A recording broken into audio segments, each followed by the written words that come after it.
ลโหลสวัสดีค่ะเพื่อนๆเข้าสู่ชแนลของเราอีกแล้วนะคะวันนี้เนี่ยจะมารีวิวสกูชี่ที่ได้มาจากร้านชวาค่ะเดี๋ยวเราไปดูกันเลยนี่คือสกูชี่ชิ้นนี้นะคะซึ่งราคาถูกมากๆเลยนะคะแล้วก็ได้มาจากร้านชวาแล้วก็มีถ้าจะไม่ผิดมี3สีนะคะมีเป็นแบบเป็นสตรอเบอรี่ขนมปังช็อกโกแลตและโดยวันนี้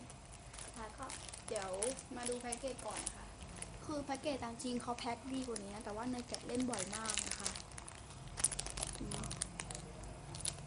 มีแท็กด้วยนะใช่แท็กกาแฟใช่ไม่โฟกัสอีกโอ้เจริญนี่นะคะข้างหน้าเป็นของรุ่น2016นะคะรู้สึกจะกับหัวให้นะ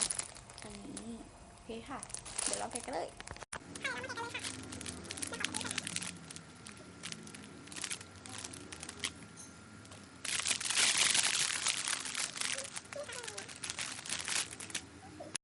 ค่ะตอนนี้นะคะเลยก็แกะออกมาแล้วนะคะแล้วก็จะบอกว่าขนมปังเนี่ยคือขนมปังว่าอะไรนี่นะคือมันนิ่มมากๆแล้วก็กลิ่นหอมมากๆกลิ่นหอมแล้วคือแบบว่า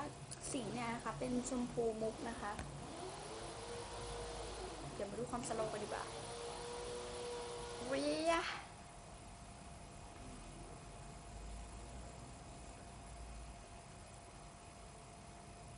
สโลว์มากๆนะคะ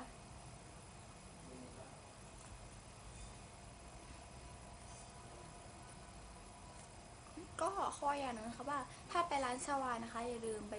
สกุชิตัวนี้เลยสโลว์มากแล้วก็อีกเรื่องนึงนะคะพรุ่งนี้นะคะเนยจะไปร้านชาวาอีก1 ครั้งค่ะก็คือไปสกุชิอีกรอบนะคะเดี๋ยวก็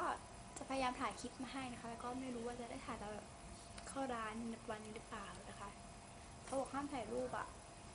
ห้ามถ่ายรูปโซแหละโอเคค่ะวันนี้เดินไปละ